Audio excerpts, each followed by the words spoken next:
how you doing? Hope you're well. I'm very well, thanks for asking. Rage Against the Machine, yes please. We're going to be learning Know Your Enemy, requested by the lovely Louis Lalor, who is a patron. Thank you very much indeed for your support, buddy. If you don't know what that is, go check out the link below, etc. Sure you all know what it is. Let's crack on and have a little look, shall we? So we're in standard tuning. I'm using my Les Paul because I want to do that toggle switch thing that Tom does at the beginning. Basically, what you're going to do is turn the volume of your neck pickup down to 0, okay? So there's only sound when I engage the bridge pickup, right? I've also got the whammy pedal set like this, so it's a harmony a fifth above the note that I'm playing, which is...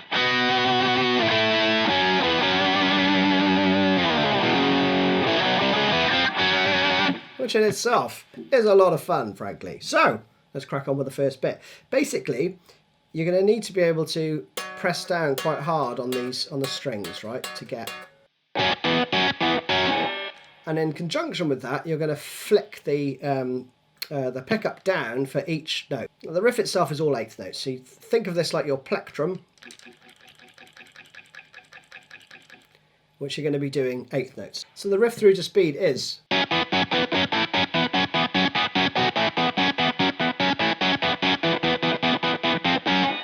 Alright, that's the whole thing. Now there's 2 repeating chunks in there. The first 2 beats are the same for both phrases, so that is...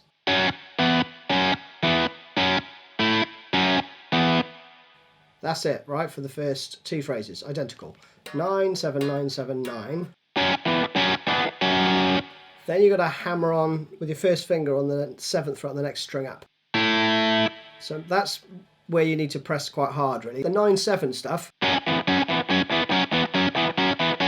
no biggie because you're already on the string. You'll probably find that bit quite easy. It's when you go to the next string up. So just make sure you hit that pretty hard. And if you kind of overshoot the note slightly so that your first finger's actually touching the A string, it'll help damp that down. And the second part of the first phrase is... Okay, so again, 9, 7, 9, 7, 9. But then you're going to go 9, 7 on the next string up. And 7 on the next string down. That's probably the trickiest bit of it. Right, then you repeat the first half of the first phrase. Cool the gang. Then you're going to go... Alright, so 9, 6 7s and 1 8. So the whole thing through slowly.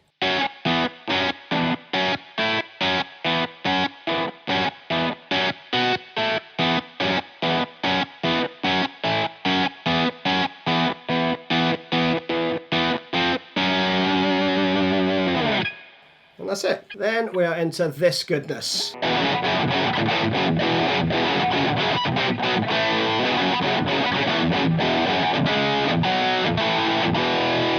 Such a cool riff. It's all power chords.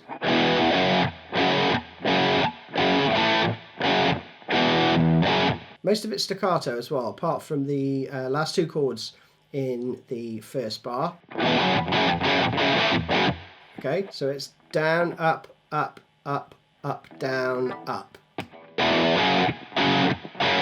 And after each upstroke, I'm kind of coming back to the strings and just deadening them down with my right hand, okay? Alright, just keeps it nice and clean. So, slowly.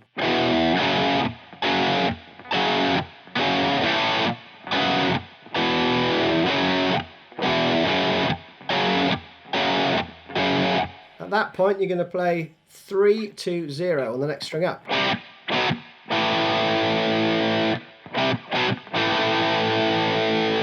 Okay, again.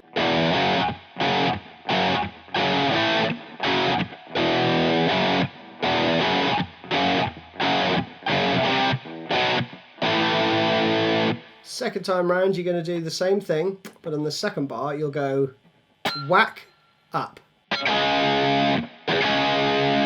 And you're going to play 4, 2, 0. And then the low E, right?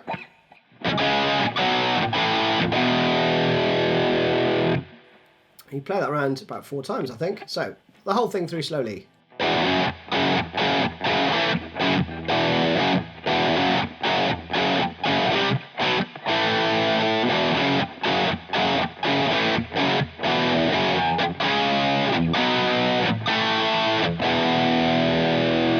The last time round, before it goes into this badass verse riff, you're going to basically add another bar of 2/4. So that would be...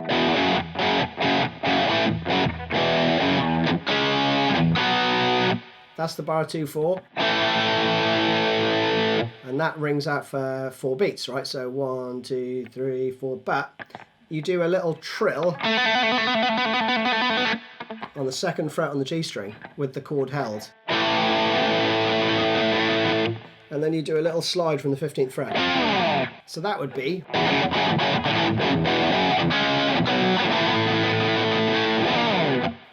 And then you're into...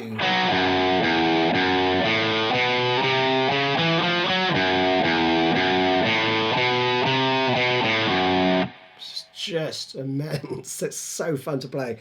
Gonna have to do a cover of this one. So F sharp octave first. That's a brilliant rhythmic mechanism that Tom does. He puts in an 8th note, and then he does a series of quarter notes, which are all on the offbeat at that point, right? And then the run, like the turnaround to bring it back to, and another turnaround, which is just awesome, man. It's so good. Anyway, let's go through it slowly. So, F sharp. A.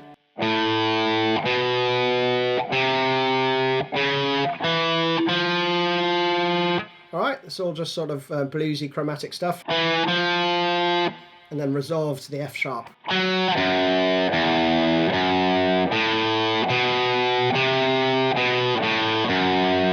Subtle variation there, you're just playing 2, 0, 2. Rather than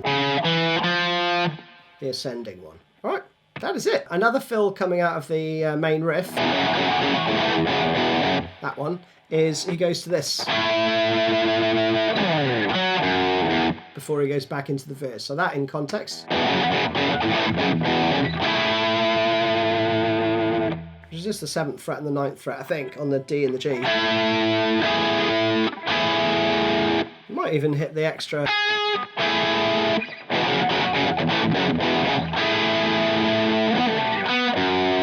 And then back into that riff. So either do 7/9 or 7/9/9, however you're feeling. Then there's another one where it goes. And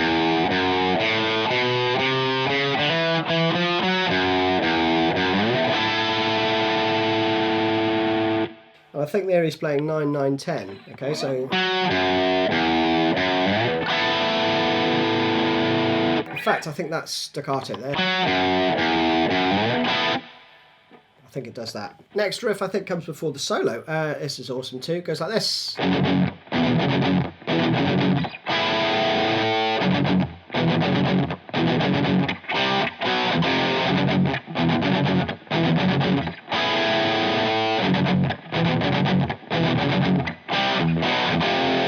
So that's lovely and rhythmic, mainly palm muted. Again on the F sharp. 2 on the open. And another 3 again there, right? And then you repeat that phrase. Then you've got a chord here, 9th fret with the, I think the A is open. That again slowly.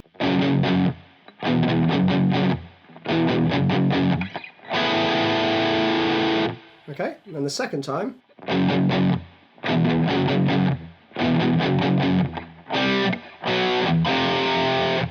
And then back around, okay? So the last variance is C to the B, right?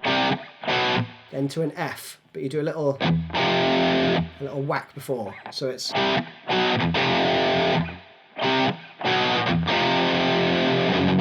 Okay, so around again to speed.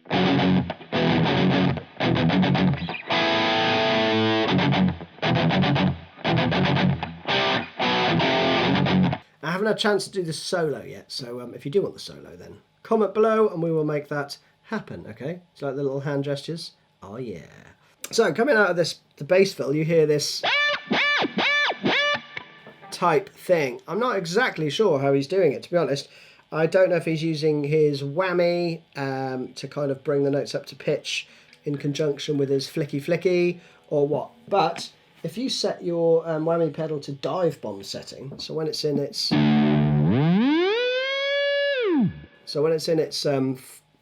toe position, that's like the flubby strings, right? And you've depressed the tremolo arm.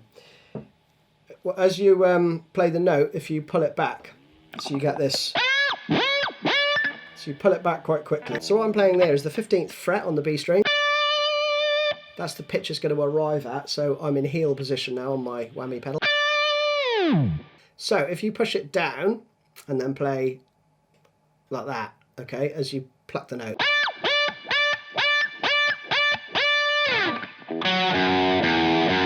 And then you leave it in heel position for the rest of the tune. So there you have it. Hope you all enjoyed that one. And Louis, thanks again for your support, buddy. See you all soon. Cheers. Bye.